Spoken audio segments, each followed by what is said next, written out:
বছর পর ভোটটা দিতে যামু রে, দেরি হয়ে যাইতেছে। আজকে 17টা বছর পর ভোট দিমু।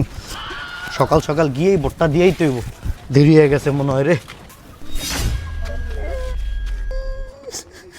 কি করিম চাচা, আপনি কান্তাছেন কি লিগা? ভোট দিতে যাইবেন না? দেরি হয়ে যাইতেছে, আপনি লন তাড়াতাড়ি আমার লগে আয়েন।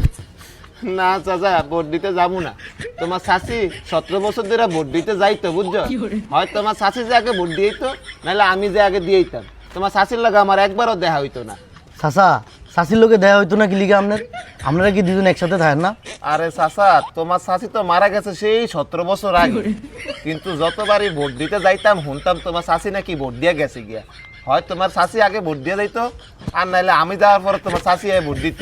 তো এবার নাকি শুনছি যে আগের মতন মরা মানুষ আর ভোট দিতে পারবে না, যার কারণে আমি আর ভোটই দিব না। আমি এলিগে বয়ে কান্দাছি। তোমার শাশির লাগে এবারও আমার আর দেখা হইতেছে না, বুঝছো? হ চাচা, ঠিকই কইছেন। এবার আর কোনো মরা মানুষ ভোট দিতে পারবো না। এবার যদি মরা মানুষের নামে কেউ ভোট দিতে আইয়ে চাচা, এর ট্যাঙ্গে নলি মলি ছুটিয়ালাম। 17টা বছর ধরে ভোট দিতারি না, এটা একটা আক্ষেপ আছে।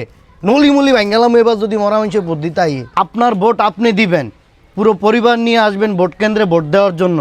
যদি আপনার ভোট বা আপনার মৃত বাবা মায়ের ভোট যদি কেউ দিতে আসে, আপনি সেখানে দাঁড়িয়ে প্রতিবাদ করবেন, আপনার ভোট যাতে কেউ দিতে না পারে। আপনার মূল্যবান ভোট নষ্ট হতে দিবেন না।